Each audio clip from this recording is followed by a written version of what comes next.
Welcome to the Underground QA podcast, a podcast about quality assurance in the video game industry.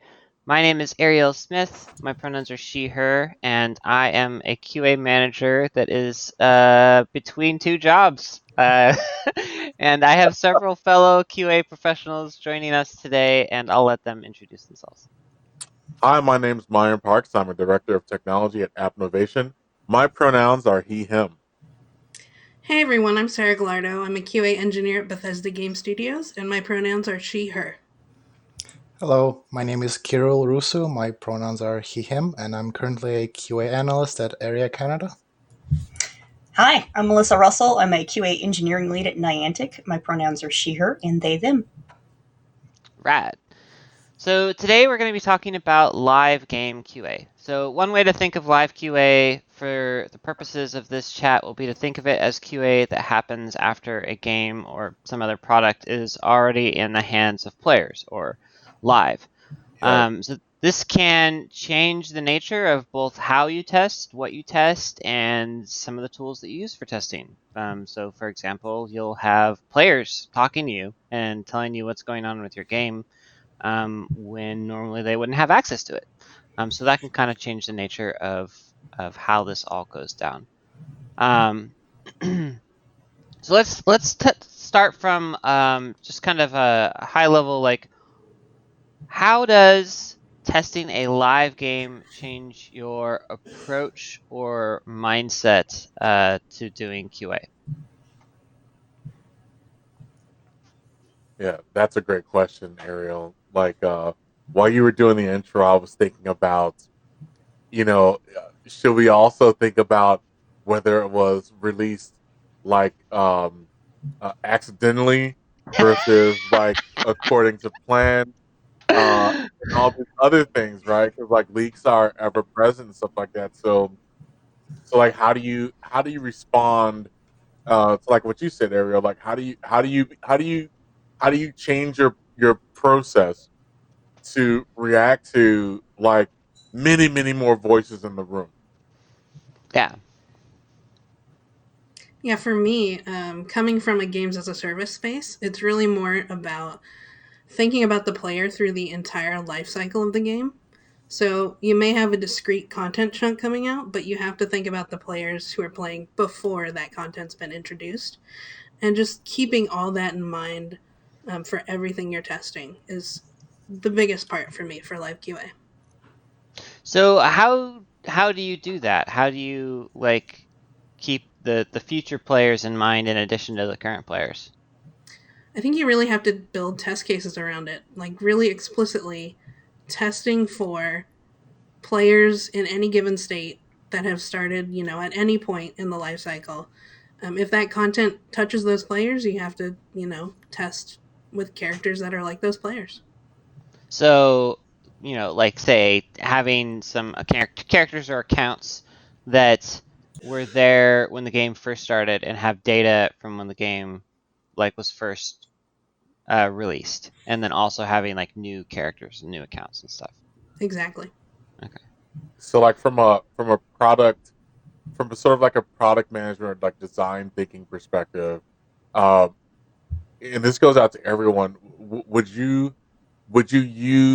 create personae to define uh, characteristics and needs of particular players, or uh, it seems like it would be useful to identify, well, what is the target persona for this experience or set of experiences, and then sort of have some personae that you expect will have trouble to go into your test cases. How do you do that? What is the process? Like, what are the mechanisms or tools that are used to plan for that? So one thing that I really love being able to do is being able to copy or otherwise use actual player accounts and data. So on one title I worked on, we came out with this new end game content, and the development team ourselves, like we were all pretty terrible at the game compared to our like super high level like players. So in order to play this end game content, we needed end game characters with end game character builds. And so we just like asked some players, we were like, hey, does anyone have like a really sweet build or character or something like that that you can share with us so that we can go test this end game and make sure that it's like viable and fun? And so, a bunch of them volunteered because they all wanted to show off. They all wanted to like just demonstrate how much they had like broken our game and made it like, uh, really easy for them. But like it gave us actual characters that we could play the end game with. Whereas if we had tried to, come up with character builds or whatever, we probably wouldn't have had anything nearly as good as they had. And that kind of thing can also be useful for like troubleshooting, right? Like if you have a player who's having some kind of character data issue, right? You want to be able to look at their character and maybe even grab their character and try and reproduce the issue by, rolling it back to a previous state and then applying the update and then watch what happens, right? To see like where the data issue came from. So that is I think one of the most useful tools you can have when you're working on a live game is being able to either use by asking for data from players, or just being able to look at their character data so that you can actually see what is happening to the real characters and the real accounts that are really playing the game, because it's not always going to be as easy to manufacture a test persona, as Myron put it. I ran into that at a previous studio as well, at a couple of Disney products I was working on, and you would end up with some really strange edge case scenarios that users would have, wherein we had one backed up user state that had like 3,000 of whatever friendship item had been sent to them, and we had never it was near impossible to like generate that, and they had been Yeah. storing these, and so it had like timestamps from the beginning of the game, and it had like friendship hooks that weren't in there any longer, and it ended up bringing in a lot of weird edge cases for like deprecated values and items, and like how do those go away, and just having that save state to be able to restore somewhere would bring up a lot of things and head off a lot of questions for live players. Yeah. Generally speaking, it's so much easier to set up an account that looks like a new player than it is to set up an account that looks like a player who's been playing the game for 5-10 years, however long your game has been out, Yeah, this reminds me of like times in just traditional product development where you need some case that's like really crazy, and you just have to like roll up your sleeves and SQL your way to the bottom of the database to find like there's no fabricating this account with the one person from New Jersey who has every product, or who's been a part of every both um sort of like normal experience as well as every seasonal special event that's taken place over the life of the product. There's just no way to logic your way, to science your way through that. Yeah. And honestly, a lot of the times it wouldn't, like, even if you could, it would take so much more effort than just finding someone who already exists and meets your requirements. So yeah, it is one of, like, hands down, one of the most important tools for debugging like character and account data issues is being able to actually look at and copy and or import that data so that you can like have it in your test environment. One of my favorite things to do is to copy my actual like live data from when I'm playing the game naturally over to my test environment. So that way, like I know what to expect. Like I know what my live data looks like. I know what my characters are supposed to look like, what their builds are, what their items are, how much stuff I have in my stash. So if something goes wrong with that, I will notice, because that is the stuff that I'm like emotionally invested in, as opposed to my test account, which like I'm doing all kinds of weird stuff on that. Like, who cares, like it's so much. It's like I have so little investment in it that it's harder to know when things go wrong, because like, if I lose a super awesome item on my test account, like whatever, I just spawn another one, right? So I'm not as like on guard for that kind of thing as possible. But if I was playing my live character and I lost like my favorite sword, I'd be like, where's my freaking sword? Like, Right, immediately. yeah. I would just immediately notice. That's why I like to use my live data, because my live data I have an emotional investment in, and it's much more. I don't know. It's much easier to see things go wrong. Ariel, when you were talking about that, like I immediately thought, man, maybe this is like an incredible anecdote for for early access. It really is. Like, so there is it kind of speaks to the difference between a player playing a game and a tester playing a game, because testers are like emotionally invested in finding bugs, right? But they're not emotionally invested in their progression in the same sense, because their progression, like if you as a player get like frustrated and exhausted by wipes, imagine if you had to do it 10 times as often, because like Right. your characters and your data is constantly breaking in test, and you're running all kinds of commands and cheats and stuff that are like invalidating your data, so Mm-hmm. you have to periodically wipe to kind of clean the slate a bit, which is again why I like having live data I can use, because instead of going back to 0, I revert back to my actual live data, which is not 0, but it is valid. Right. But like because testers have to go through that like constant wipe, constant like purge experience, it's really hard to have the same kind of emotional investment in your progress that a player has, which means that there are things that might not get picked up on, by a tester that would definitely be picked up on by a player. Yeah, in a similar vein, testing is really tends to be focused on you're looking at one thing at a time. Yeah. So you're also going to miss kind of like overarching things that could go wrong. Yeah. Yep. I'm testing this sword. I'm testing that ship. I'm testing this class. Sure, all sorts of stuff is breaking around that, but I have to get through this test on this ship Yeah. before the end of the day, so I can turn it in, send my report, go home, right? So like it's really easy to kind of super laser focusing on the specific thing that you're doing.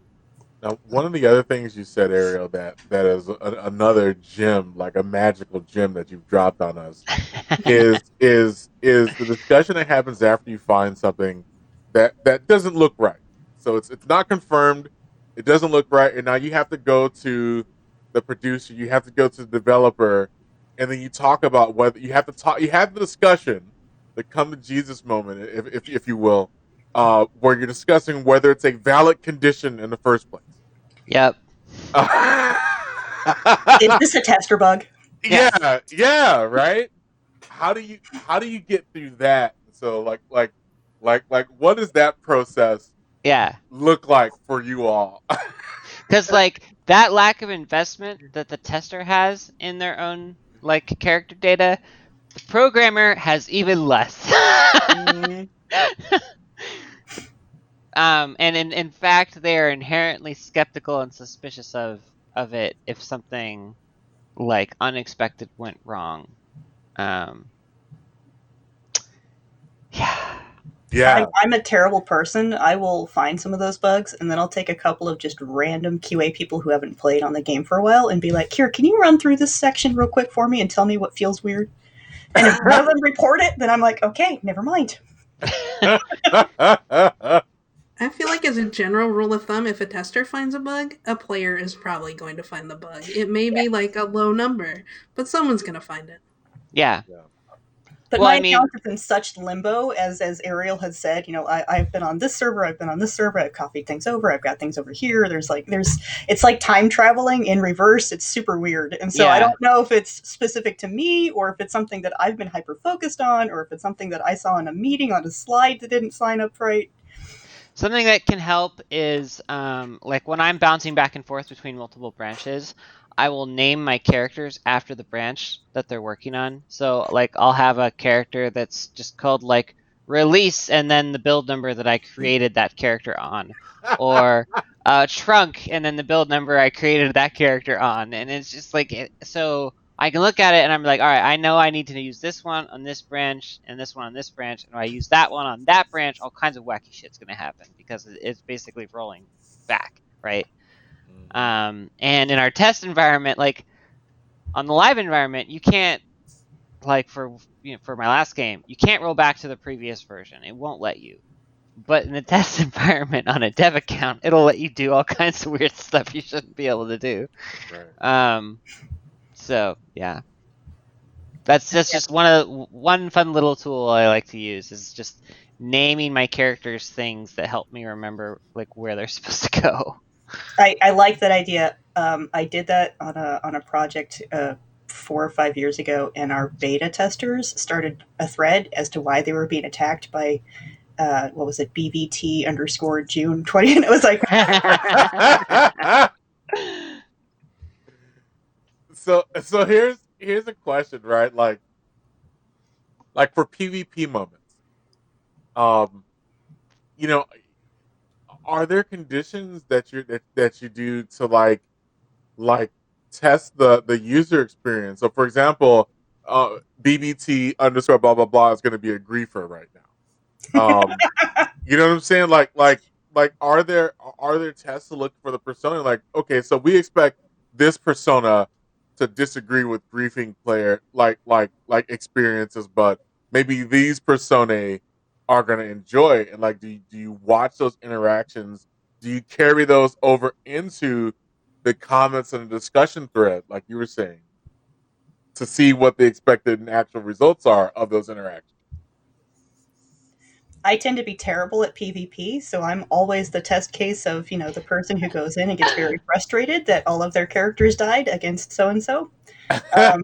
We did end up. I've had the luxury in every studio that I've worked at that every tester has a different like play style personality type, and so there's usually somebody who is the min maxer player, and then there's somebody who's like me who just got out of the tutorial, and then there's somebody who's like really good at maxing their items for their low level characters, and then there's somebody who likes to bunny hop through like different kind of character types and see what kind of cool things they can get, and so we'll try to figure out like how many people in that group were happy with the experience versus how many of the people in that group were not happy, and then we can go back and do balancing based on that. And so it's a lot of bugs about how Melissa couldn't get through the game, so that is clearly not an issue. That is a tester bug. And then so and so couldn't get through the game, so maybe we scored this a little too high, or maybe this needs to be in-game raid content. Gotcha. You also have to remember your audience for the game in that scenario. Like if you're developing a hardcore survival game, then your percentages of players that will enjoy this griefing and killing will be very different from a more casual game. So it's good to start that discussion thread and involve designers at that point. Yeah. No, It's like it's yeah. Go on, Ariel. I was gonna say, like I play EVE Online, and that's a game that like caters to the griefers, if anything, right? Like if they like took away ways for people to scam and grief each other, then they would be removing content from their game, which they don't Yeah, want they'd be to removing do. features. Yes, absolutely. So there's a few really cool things. I know in this entire series, we've talked about the types of things that quality professionals or quality practitioners do, and so in other settings, in other episodes, we've talked about like interacting with even the CEO of the company. But even in this experience, as we're looking at products and games that have launched, there's so much that the quality practitioners are involved uh, in some cases defining the types of players. I like how you talked about, Melissa, player styles, and things and other things that need to be considered. Personae for like planning the types of experiences, actually debugging and looking through the data and SQLing your way to the bottom of the earth to find data and interact with developers, and in some cases interact with the actual players to define like what their expectations are. And then, like what you're saying, Chiril, like you're looking at the type of game and the type of players that you expect, and sort of like prioritizing those experiences for the type of game or experience that we're trying to bring to life. Uh, there's a lot here. There's a lot that we've unpacked, just scratching the surface. I just Yeah. wanted to point that out for everyone in the audience. Yeah. We do So, also have a completely different approach that we need for Niantic, since we have live games that are in location based. oh A yeah. lot of our test team has to either not be in the office or has to go find specific areas that are POI saturated or some areas that have like low network density. And so we're trying to really get our explorer experience replicated in our player styles, as well as trying to figure out what types of players that we have. So we're trying to emulate all sorts of different phones, different devices, and whether or not it's a parent that's tethering a device, or it's really whether or not you're in a wheelchair when you're playing, whether or not you're on a bike when you're playing. It's Ah, a lot of other stuff that you got to figure out. It's an experience. okay, so you said I side mission. So you said on a bike. I actually broke my elbow playing a game, a location based game. I was I like, remember this oh, it's story now. life, and went over the handlebars and broke my elbow. So it was hilarious. That's the only bone I've ever broken in my body, and it And was it's all worth. your fault, Melissa. It Hashtag is. I hashtag worth. apologize. I will be better. I will endure to consider your biking. That's probably why we have that plaque now in the game that says "Make sure you're watching." Yes. Hashtag worth. I got Jigglypuff. Uh,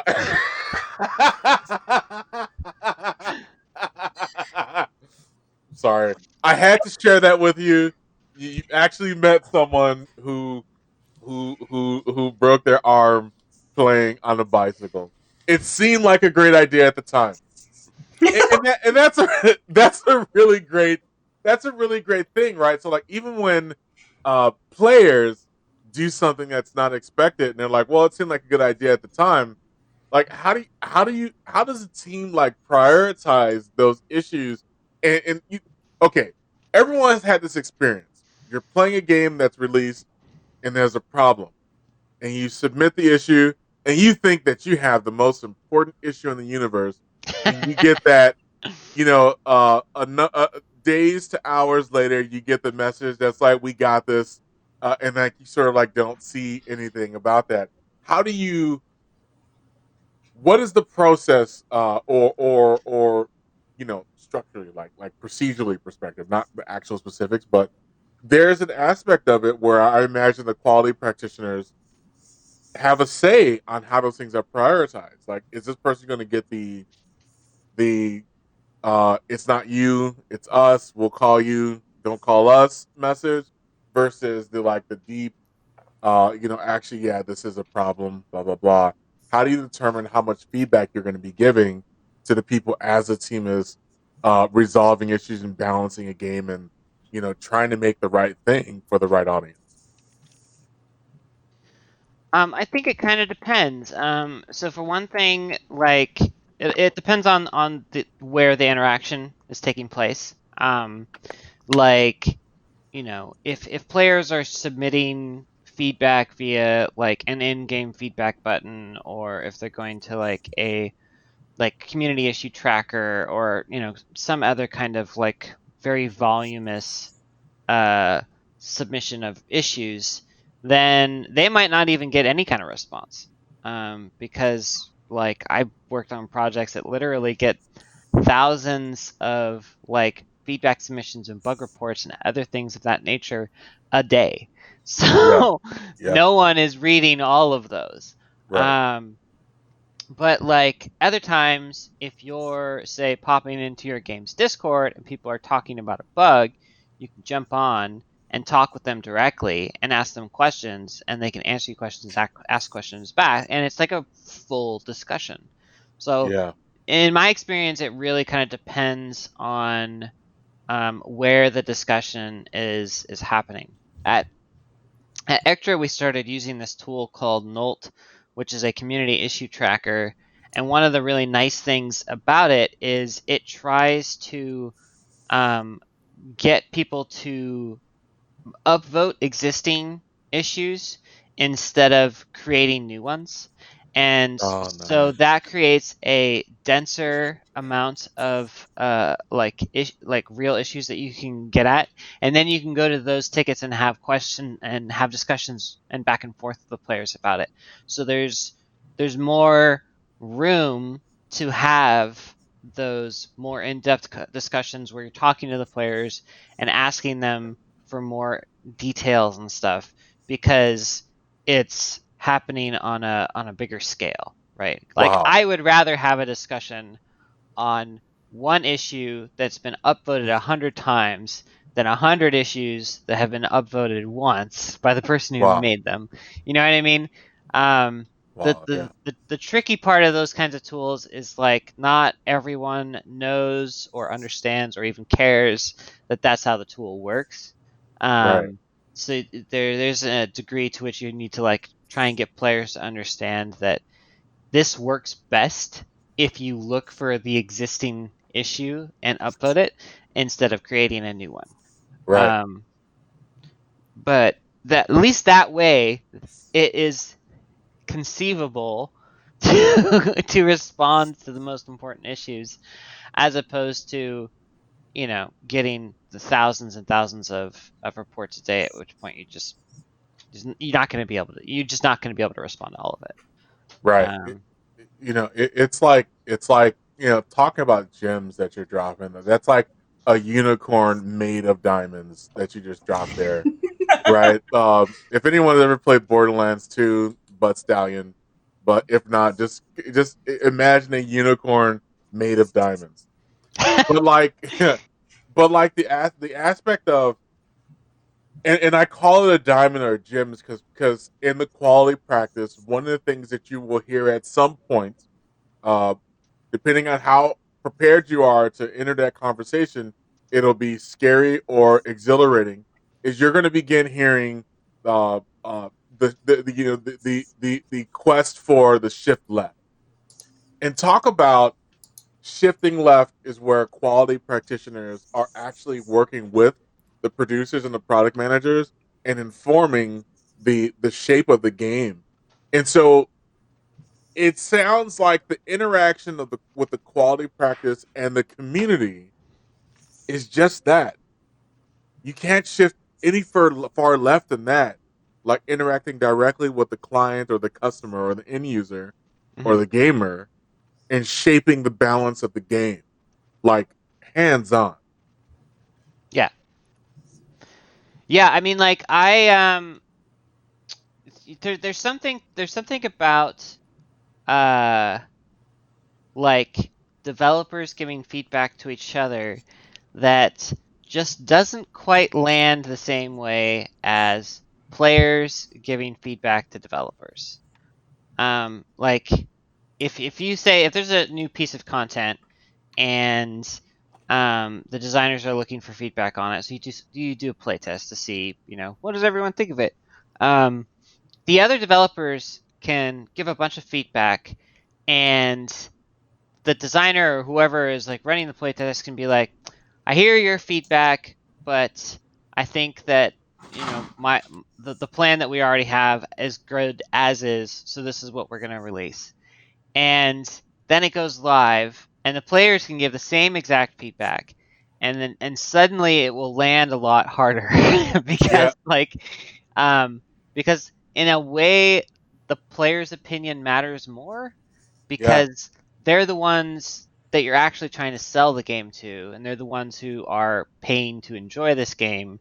So if the other members of the development team don't enjoy it, then like whatever, they're not the audience. But if the audience doesn't enjoy it, then suddenly it's a very different story. Yeah. So yeah, there is a definitely an extent to which like player feedback is one of the most important kinds of feedback, because they are the actual audience and the actual people who you are trying to sell the game to. And if they don't like it, then that's a problem. If the developers don't like it, like whatever, that's just because they're biased or something. Like Right. that's just Frank. He just has those opinions. you know, Right. He's just angry he's not on a Batman game anymore. he just Yeah. wants this game to be Batman, and you know what, Frank? It's not Batman, all right? Right. Yes. Yes. So yeah, like and that is, I think, where a really good community manager comes into play. And the better your community manager, the more the better quality of feedback you're getting from players, I think, because players aren't always good at voicing the solution. They're really good at telling you what the problem is, right? I don't like this. This is not fun, right? What you should do is this very specific thing that I would personally enjoy and maybe no one else in the player community would enjoy, right? Like that's kind of the problem is like players will sometimes ask for very specific things that are actually not what you want to do, but they're really, really good at telling you what the problem is. So I think a good community manager is good at like breaking down exactly what the players are saying in terms of what is the problem, and then the designers can try and figure out how to address it. Now, in your experience, whether the studio has actually splurged for community managers or in the business software space or agile sort of agency space, um, actually splurge for event managers and enough marketing budget to have people interact with the end users. uh, what percentage of a community manager's time would you say, uh, like in an ideal world, would they be interacting with gamers or end users to like actually validating the verifying the product or testing? What is the ratio that you would all be looking for? If we could do a round table, that would be cool. Like how much of the community manager's time is spending on some form of like QA? Yeah. I mean, ideally very little, I would think, right? Like because Yeah, I would that's say not none. their specialty. Right. Yeah, I lean heavily on my community manager and my ops team to actually be the voice of people and sanity to me. So I would hope that I can break things and look at things from a tester perspective, and they can be like, no, this is how players use it. Yeah, Right. I think Right. community manage the part of QA where community managers can really step in is they can tell you to what extent is a bug upsetting or causing issues for players, right? Like because they're kind of keeping their finger on the pulse of what are players talking about? What is it that they're what's on their mind right now? What are they really like talking to each other about? What does player sentiment look like right now? Community managers can look at can generally speaking have a pretty good idea of that kind of thing, and that means that they're gonna know like everyone is reporting this bug, everyone is frustrated with this bug, or I get 10 different reports from players on Discord a day about this issue, Hmm. and their job isn't so much as it isn't so much as like trying to debug that and fix the problem as much as it is to communicate the severity of it Right. to the development team. Um, and I think it's certainly helpful for them to like gather information from those players and ask kind of probing questions, maybe get some logs or something like that. But that's also potentially something that your QA team could help out with. It kind of depends on the team size and priorities, and just how your team likes to work in general. But like, I don't know, some companies aren't afraid to have their testers interact with players directly. Other companies really don't want their testers to interact with players Right. directly. Kind of depends. How about you, Chiril and Sarah? So I agree with Ariel. It just depends on what you think a QA like sort of job is. If aggregation of bugs is itself a QA process, then the community manager that takes feedback from players and then creates documents for the QA department or the production department to look at, then yes, they're doing a QA job as well. So that can be considered to be, I don't know, I'd say a good 30% of their job, I think would be reasonable. Um, some companies will have their community managers make like look through all of the forums and threads, and then have like weekly questions from the design teams. Like I know Intrepid Studios that is making Ashes of Creation does that. So they have the design team ask the player base what feedback they have on this or this question as they are developing the game, and then they will consider that, implement it, whatever. Um, so I think the more open the community manager is with the players, the more they talk to them, the better the results could be. Yeah. And last but not least, Sarah, what do you what would you say? Yeah, so I think as a live QA person, my biggest partners in crime are going to be the player facing groups, whether that be community managers or CS, or whatever it is in your org. Um, and they're incredibly helpful at determining, I would say, the impact of issues, Yeah. um, to some degree, the severity, as they are also players themselves usually. Um, but I wouldn't expect them to do, QA work in the sense of testing. Right.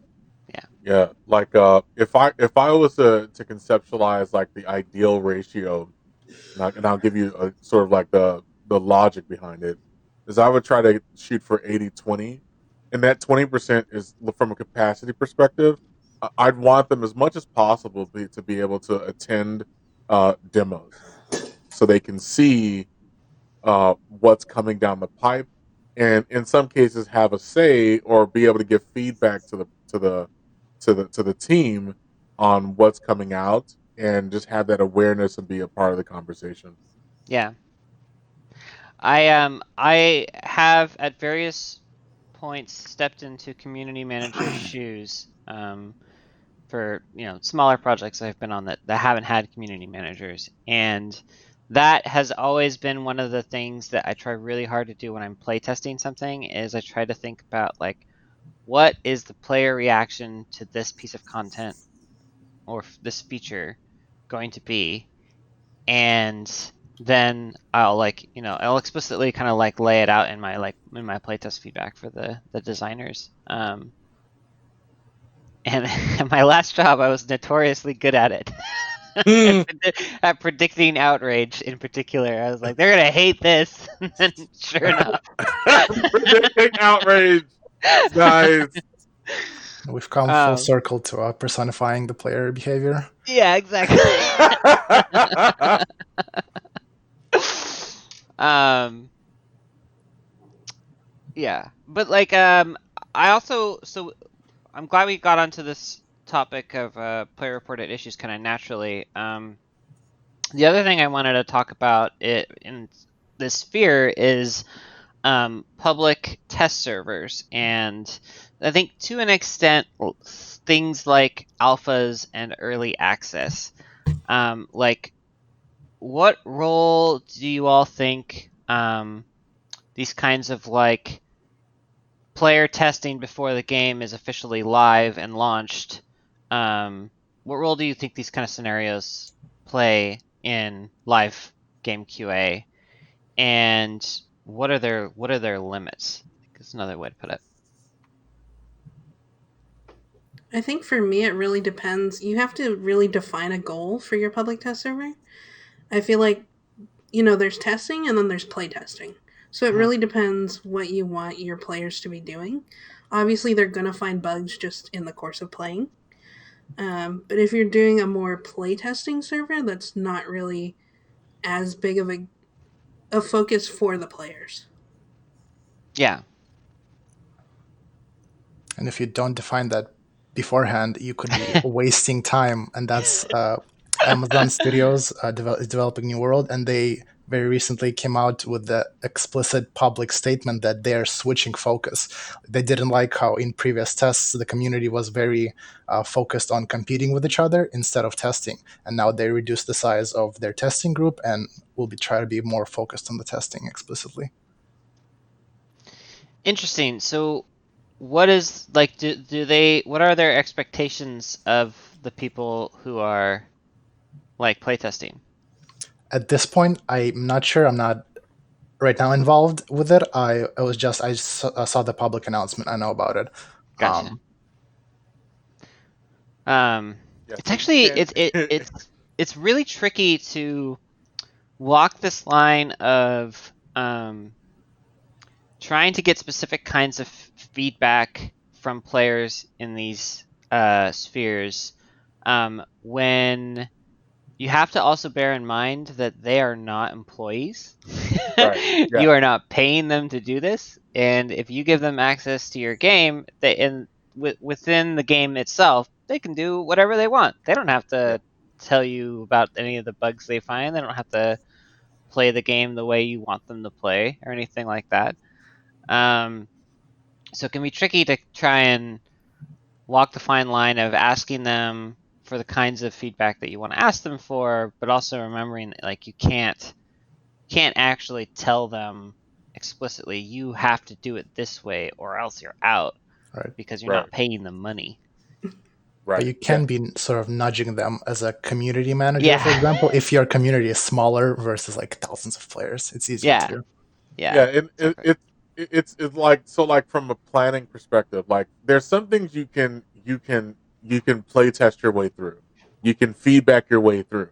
You can't feedback your way through or like agile your way through like planning what your expected results are. So like if you want to test out experience X, Y, and Z, then to the point you made, Chiril, that you need to be having some people interacting with the audience, and getting people bought in to doing those things for you.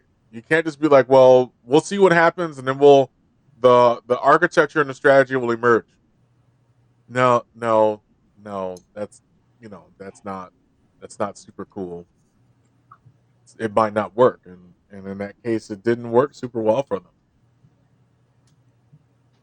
Not surprisingly.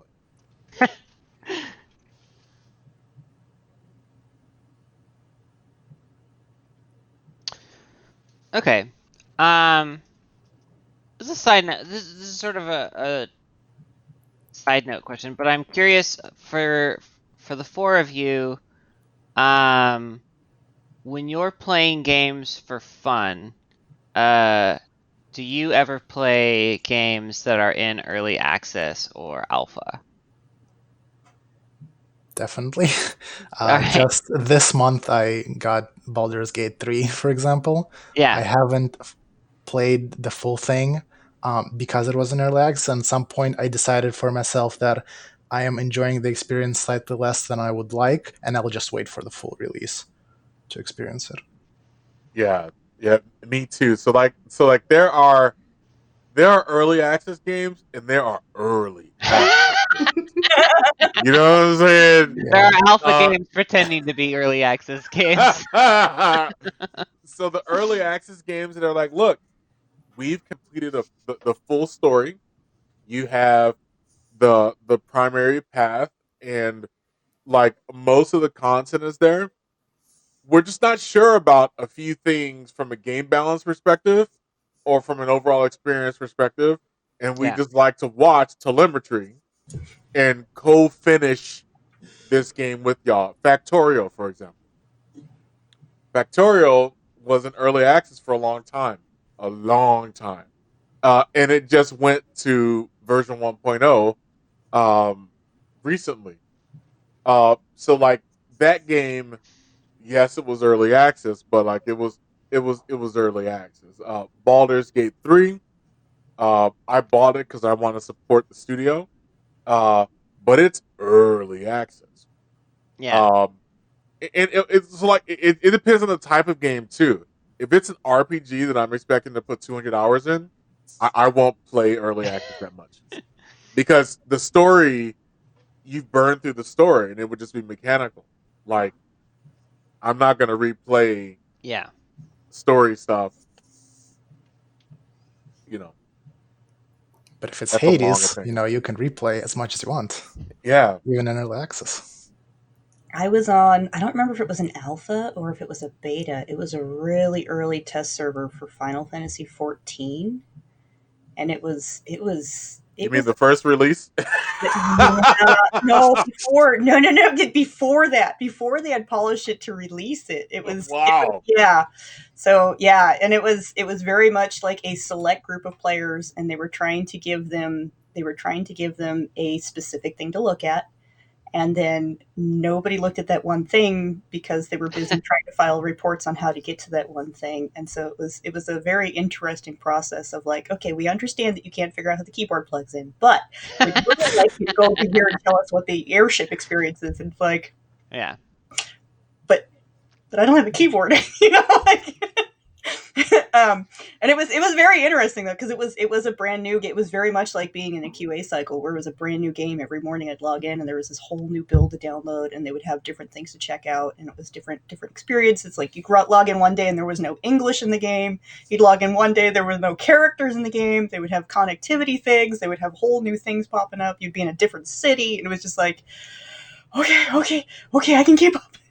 You log in one This is day and there's no content in the game.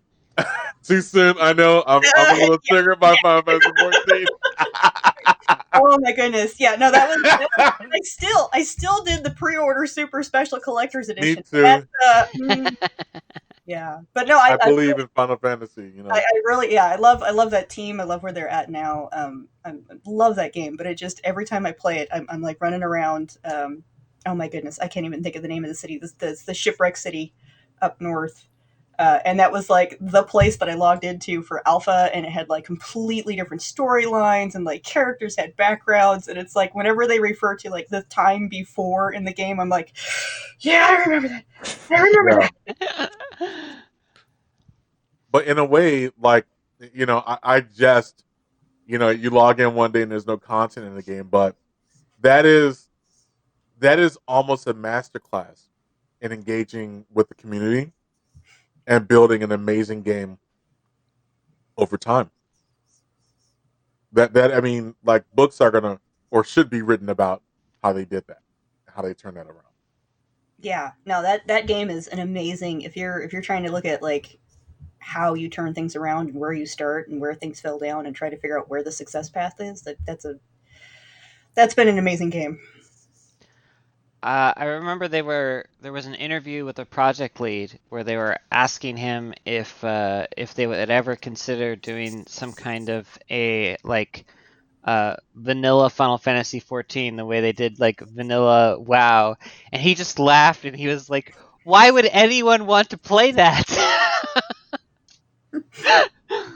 um. So yeah, a lot of self-awareness there. Okay, cool. So I think something that I'm kind of, pulling out from this is that there is an amount of like player weariness that can happen when you have a game in early access or in beta or alpha or whatever, because it's unpolished and it's not finished.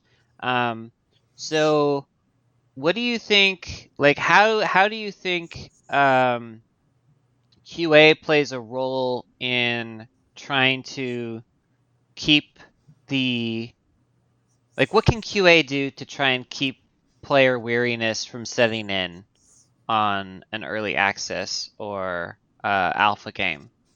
Because obviously, like there is an expectation that there's gonna be some amount of bugs, right? Like everyone understands and knows that for the most part. So how do you keep people from like getting too frustrated and then leaving, or feeling like it's not worth their time to stay in the alpha and the early access game and continue putting energy into it in order to help make it better? I think players seeing progress is probably the most important thing that will keep them engaged in the alpha instead of running away. So Hmm. when people start reporting that your game crashes at XYZ coordinate, you probably should investigate that in a fast manner and Hmm. attempt to fix it as soon as you can. And then the community manager can engage with the players and say, hey guys, you helped us figure this out. Look how we're progressing thanks to you and your involvement. Continue to support us, sort of thing. Yeah. I Yeah, I think too, think. like, Oh, go ahead, Myron. I think it's really important. I think to have what does success look like in mind. Like you really need to have in mind what success looks like for that cycle or that period of time, so that you can interact with the audience or just prepare the team to get those results, so that you know that it's like got a definite beginning and ending, and you know again when you've succeeded or not. No, go on, Sarah. Sorry. I was just going to say, I think the reason why players play early access and beta and public test servers is because they want to see the game succeed. For the most part, they're not in there like to bash the game. They really want to help improve the experience. So Yeah. it comes down a lot of times to communication, like showing them that their feedback is making a difference, that the bugs they're finding are being fixed. So from a QA perspective, I think really advocating for those things is the important part. Yeah. Um, I also think that it's important to have quality bars for early access. If you haven't already watched it, go back and watch or listen to our episode on quality bars. Chelsea has a lot of really, really amazing things that I found super enlightening um, to say on there. So, but like, I think even in early access, even in alpha and beta, it's important to have quality bars that explicitly state this is the level of quality we expect to maintain in early access, because you should have some, right? Maybe they are much lower than you would have once you're live, or once you finally kind of finish the product. But there is kind of a not even like minimally viable product, but minimally testable product Right. almost. Like there's certain things that you need to have in the game and functional in the game in order for players and playtesters to actually be able to engage with it. Um, like your core loop needs to be functional, right? The entire thing, start to finish. Um, and just as a basic example, but yeah, so I think that's one area that QA can really kind of help out with early access. Is I think it's easy to shrug your shoulders and say it's early access or it's beta or whatever, and plow ahead with whatever you have, or try and make the dates that you want, when like even in early access and even in beta, it can be super helpful for QA to like pump the brakes and say like, whoa, hang on, we have this quality bar. It is an early access quality bar, but it is a quality bar, and Right. it's still something that we need to be able to meet. Right, Uh, and you also want to consider, especially when in the case of quality bars, you want to consider like breaking that up, that live test space into different cycles. Okay, so right now, let's say the first 2 weeks we're going to be looking at the core gaming loop and like motivating people in some way to get there. This time we're gonna try the tricky Halloween event. We're gonna be doing that for a couple days. Here's a quality bar for that. These things must work. These things are okay if they're broken, or a preponderance like 80-20 rule, or whatever your quality bar is for those things. But it's really important to have it almost like an event planner, right? Like you invite everyone to the party. They get in free, but like you plan like pin the tail on the donkey for like a few minutes, then like drinks, then like whoever's birthday is, the cake will come up. You like you can make it interesting for the people who are donating their time, and have quality bars, sort of like on the back end to make sure that you're actually getting your experiences tested.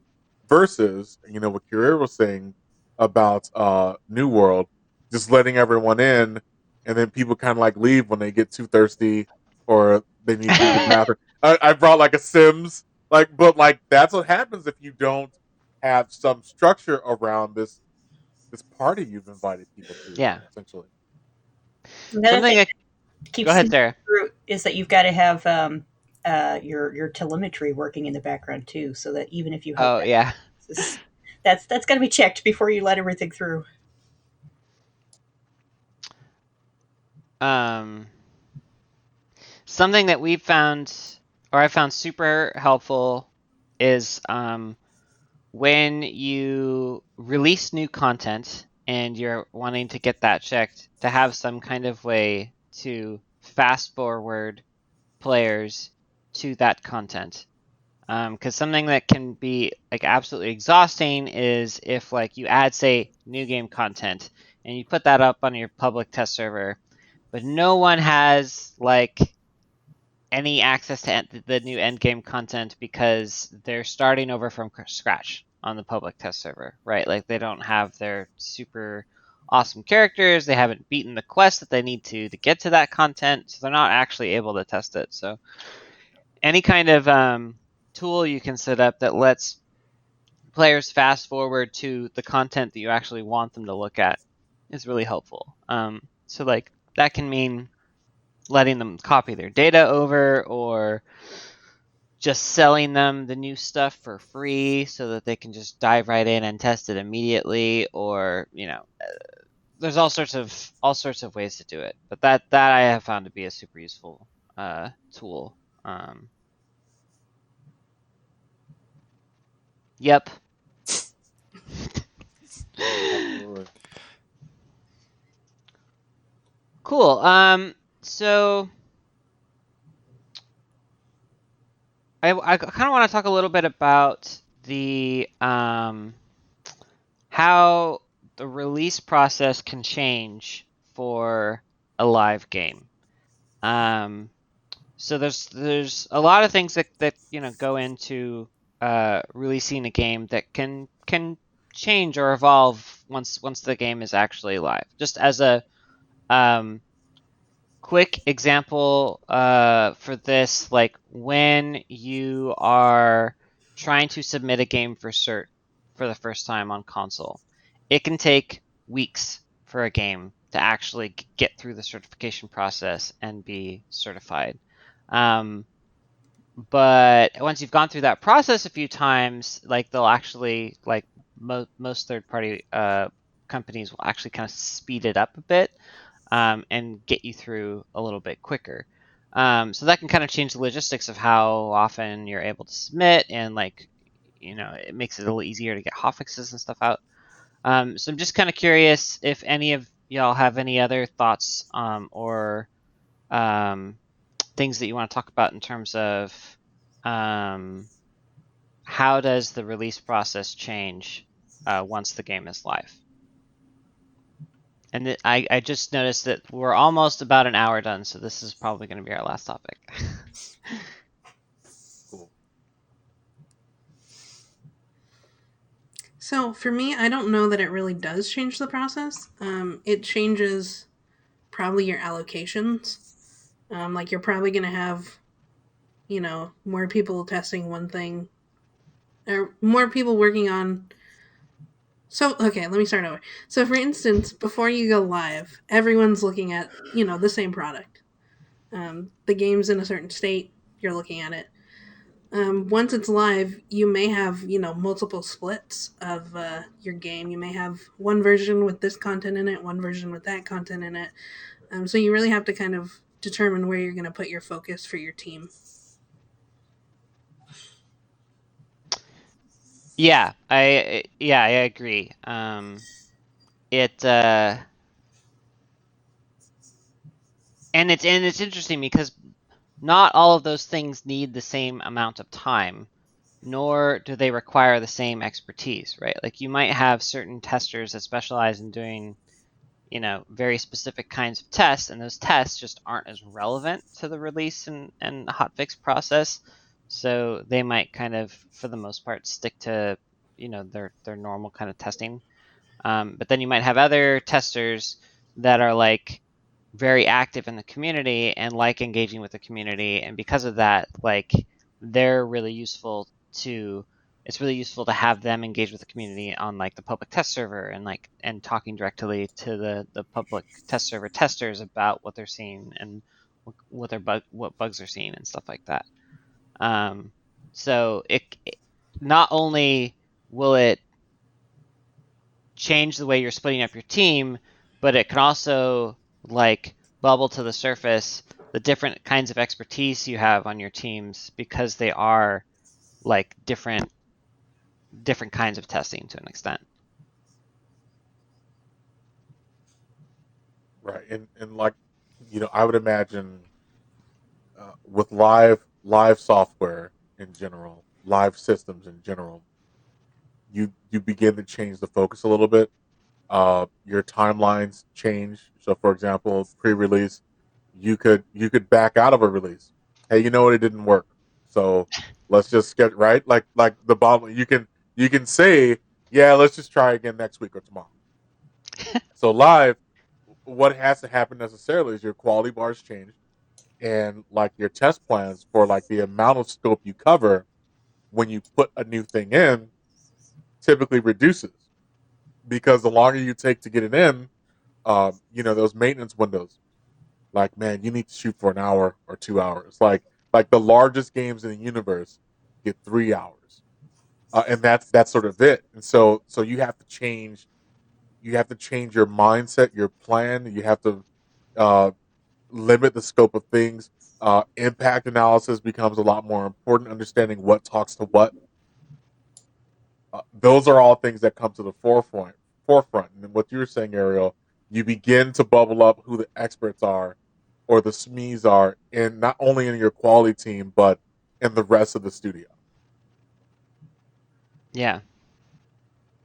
So something you just said reminded me. This is total side note, but um, I I have recently experienced the joy that is having a maintenance with no downtime.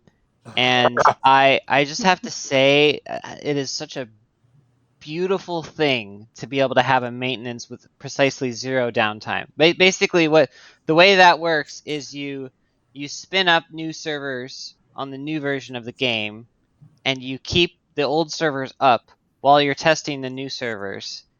And then once they're ready, you release the new version of the client, and you keep both up, and you just tell people like move over to the new one as you are ready.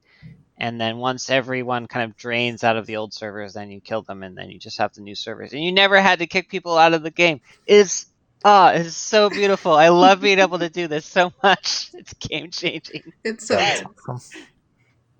Anyway, total And like tangent. like so think about the quality. Like, so we've talked a little bit about, or I've talked a little bit about the planning. How does that start? Right, that starts with someone saying, hey, we should release on Tuesday mornings, and then the team figures out how to do it. It starts as simple as that. Yo, the release should be at Tuesday mornings, before the state of the game.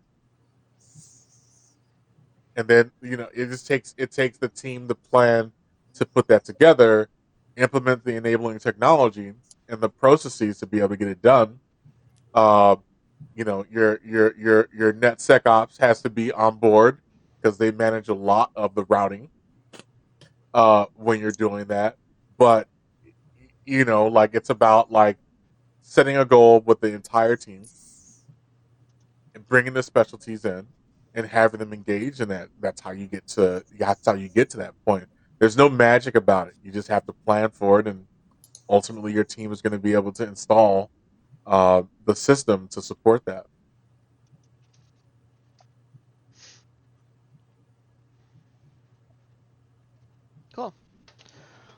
All right. Well, we are over an hour in, and I feel like we've kind of gotten to a natural conclusion with this topic.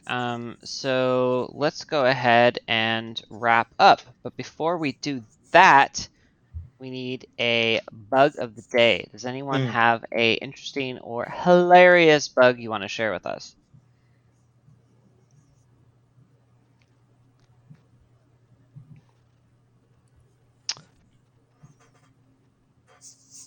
I'm trying to think if I have any. The only one I can think of, because I was just going through all of my old videos, like as I was cleaning up my PC, because my last day at Extra was on Friday, and I found this one video of,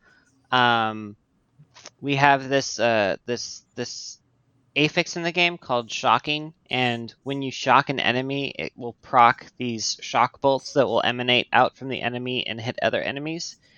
And when this was first added to the game, those shock bolts would also carry the shocking property on them. So they would then proc shock bolts, which would then proc shock bolts, which would then proc shock bolts, which would then proc shock bolts. So I had this video of me running around whacking one goblin and then it killing all of the goblins on the screen.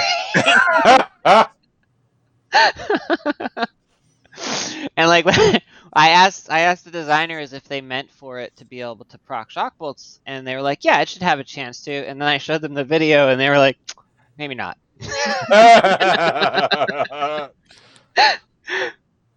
You broke it. Yeah. Well, I mean, it worked like it was supposed to. it worked. I was like, but "Hey, you broke it. doing what you want."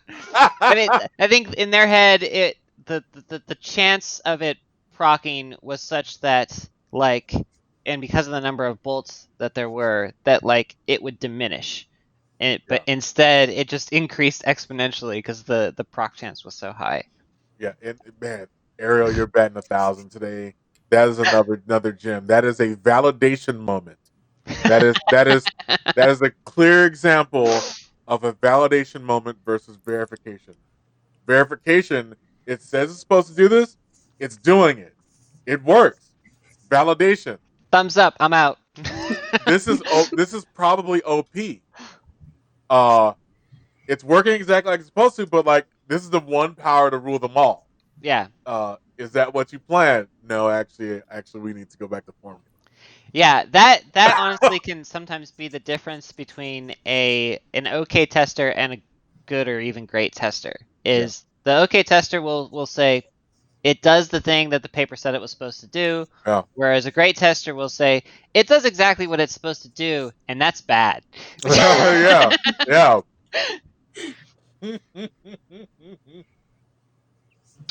Cool. All right. Well, we can wrap up there. So that's it for us today, folks. I want to thank everyone for joining the podcast today. So all four of you, thank you so much. Sarah, it's also been great. Sarah is our community manager. She runs all of our social media, and this is the first time we've actually had to have her on the podcast, which has been great. We're gonna have to get you on here more often. Is that a threat? Or? Huh? Is that a threat? Yes. We'd also like to thank our audience for listening. And for watching. We would not be doing this podcast without you. If you have any suggestions for future topics or bugs of the day, we would love to hear them. If you yourself are a QA professional and would like to be on the podcast, we'd love to have you. In either case, please contact us at undergroundgameqaconf, C-O-N-F, at gmail.com, or you can reach out to us on Twitter at undergroundqa, because we'd love to collaborate with you. Before we go, does anyone have anything they want to plug? Yes, I would like to plug our two guests, Melissa and Chiril, also for being with us today and being amazing. And also, I'd like to just plug Tabletopia. Tabletopia, I've been playing a bunch of board games with friends, and man, if you need a way of connecting with people, like in your personal life or at work, there's nothing like sitting around a virtual tabletop and getting Yeah. Cool. Melissa? Go ahead, Melissa. My name's Melissa. You can reach me at VirusQ on Twitter, VIRUSQ, QA at Niantic, and I'm posting cosplay stuff. Myron, are you playing the outgoing music? I broke it. Let me stop it. All right, go for it, Melissa. I'll fix it in post. You said it was a virus Q? Yeah, my name's Melissa. I'm on I'm on Twitter at VirusQ, VIRUSQ. I'm a QA lead over at Niantic. We always have new stuff coming out. I retweet a lot of Pokemon stuff, and I've got a lot of cosplay things coming out. All right, I just followed you because I love Pokemon stuff. I also follow the Bulbasaur propaganda Twitter, which I'm just gonna go ahead and plug because it is good stuff on that Twitter. Chiril? Thank you for having me. No plugs other than that. Okay. All right, for real this time, outro. Wait, I have one more thing. I need to plug Torchlight 3. The game I've been working on for the past 3 years is finally released. Congratulations! It's out on Switch, Xbox, PlayStation, and Steam, so check it out because it is a lot of fun. That's what's up. All right, now you can do it, Myron. Thank you. Bye, friends. Thanks again for joining us, everyone. Keep playing, keep testing, and also keep washing your damn hands. Masks, they work. And masks totally work, yeah. After feeling.